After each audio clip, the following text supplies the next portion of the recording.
toda una tradición teológica, que la dejamos aparte y que es muy importante. Y luego hay este estudio económico de cómo funcionan las economías después de abrirse las Indias y después de aumentar el comercio y también después de endeudarse los monarcas, sobre todo los monarcas españoles, para poder mantener el imperio en Europa. Y ese endeudamiento da lugar a pensamiento financiero. Entonces, mi opinión al leer el libro es que hay una leve exageración al hacer de esto la base de una escuela económica española. La ciencia no tiene patria. La ciencia tiene escuelas, sí, pero no es algo que haya que reivindicar para este lugar o para aquel, sino que hay una comitas de estudiosos que, cualquiera sea su origen, si contribuyen algo, pues da igual que sean españoles, sean flamencos o franceses. Por eso creo que el intento de decir hay una escuela española de economía es interesante, está muy bien, pero que no es lo importante es el avance de la ciencia económica, de la ciencia constitucional, a lo largo del tiempo, sean los autores de donde vengan, y hay sin duda una tradición larga que les permite ir recogiendo las ideas de los anteriores y presentarlas. En el caso de Juan de Mariana, me encuentro en este libro con una visión económica distinta de la normal, porque el libro de Regge y Regis Institutionis, que es un libro de derecho constitucional, de filosofía constitucional, lo llama de economía política, porque los mercados necesitan una base de instituciones como la propiedad privada para funcionar.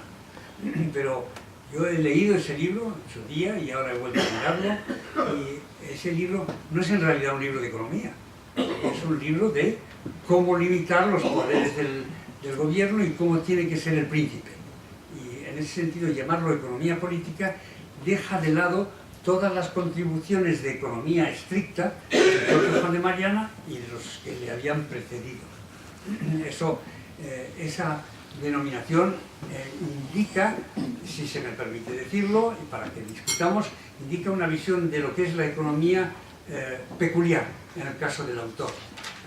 Las propuestas, sobre todo en Le Monete, es una aplicación de la teoría monetaria, no de Friedman, o no como la de Friedman, porque es muy anterior a Friedman, sino que la parte de economía monetaria, de teoría monetaria que tiene este autor, no se destaca, ni tampoco se destaca lo que dijeron los de teoría monetaria, sobre teoría monetaria y política monetaria, los autores anteriores. Porque yo veo un enfoque curioso en esto de llamar de economía política un libro que es de economía constitucional.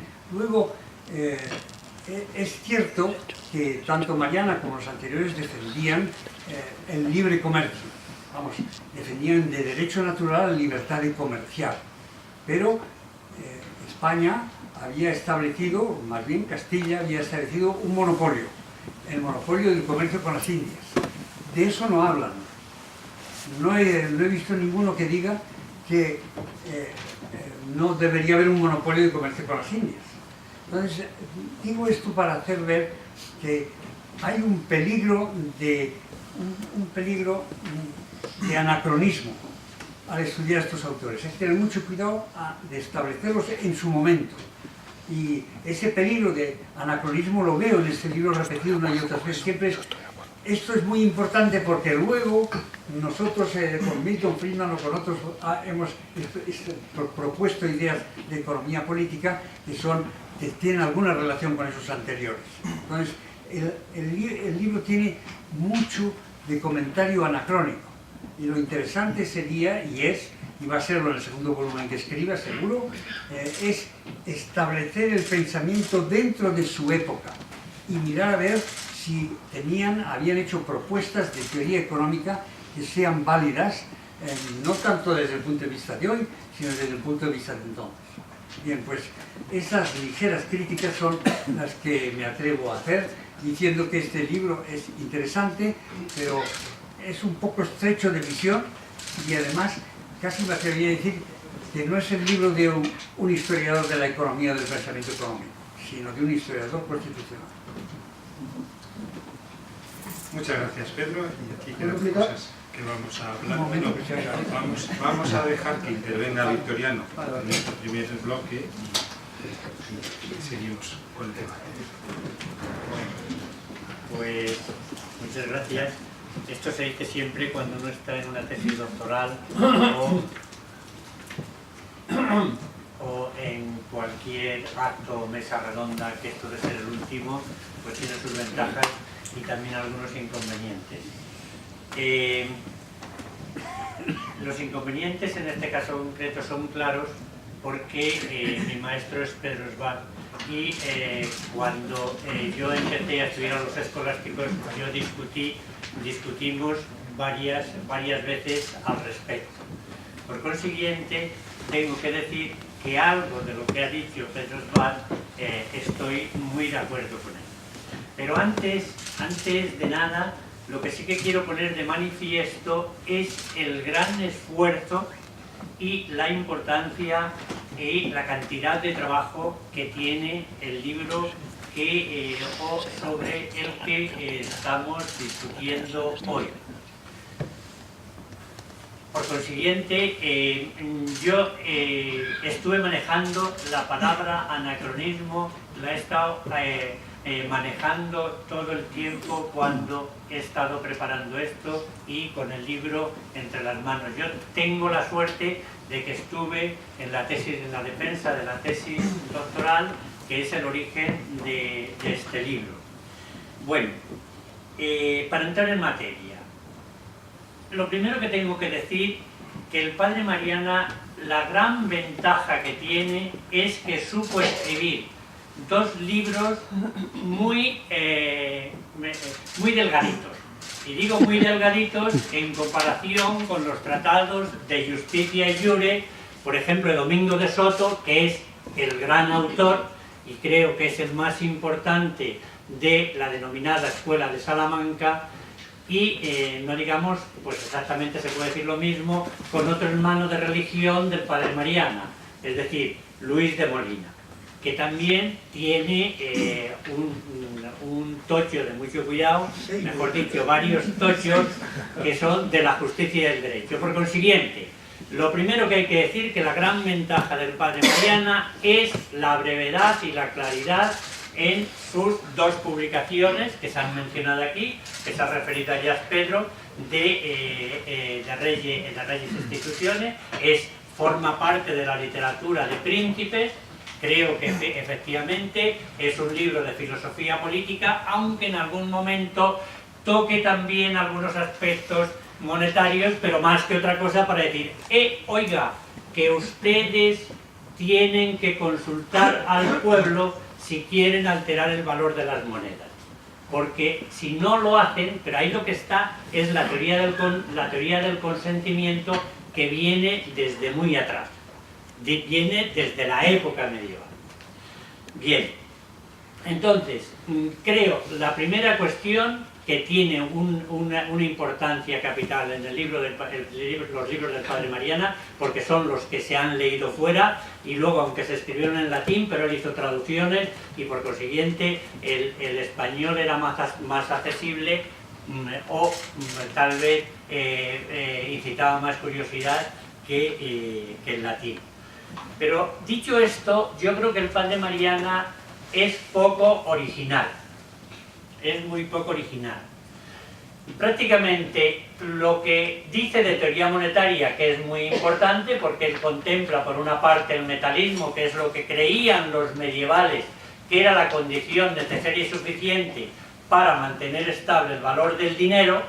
Eso él lo hereda de la época medieval, que es precisamente del ámbito de la Universidad de París, que los teólogos se enfrentan con el problema de la reacuñación, de la alteración del valor de las monedas, y ahí la razón o el argumento fundamental que utilizaban estos autores para oponerse era la teoría del consentimiento. Solo en caso de necesidad extrema, el monarca, el príncipe, podía alterar el valor de las monedas, pero siempre que estuviera de acuerdo a la comunidad, y tan pronto como desaparecieran las circunstancias que habían provocado aquella alteración, debía devolverse otra vez a la paridad. Por consiguiente, eso está claramente en los autores medievales. Que los que conocía bien el padre Mariana, pues eran, por una parte, Oresme, Nicolás de Oresme, y por otra parte, Gabriel Biel, y sobre todo el panormitano, que el padre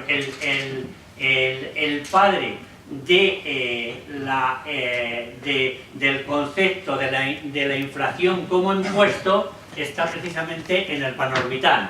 O sea, no es verdad que esa literatura la conocía bien el padre Mariana. Entre otras cosas, el padre Mariana había sido alumno de la cátedra de nominales en la Universidad de Alcalá, que se llamaba así, Gabriel Biel, ¿de acuerdo? Y luego el otro avance al que se enfrenta el padre Mariana, que es el de la cuantitativa, pero la cuantitativa la habían inventado ya antes Martín de Azpilicueta y Domingo de Soto. Domingo de Soto, si bien es verdad que Domingo de Soto no se refiere exactamente a la cuantitativa tal y como se va a referir, o como se va a referir 2 años después Martín de Azpilicueta, porque Domingo de Soto lo que intenta explicar, la teoría de la cantidad, él la aplica al tipo de cambio.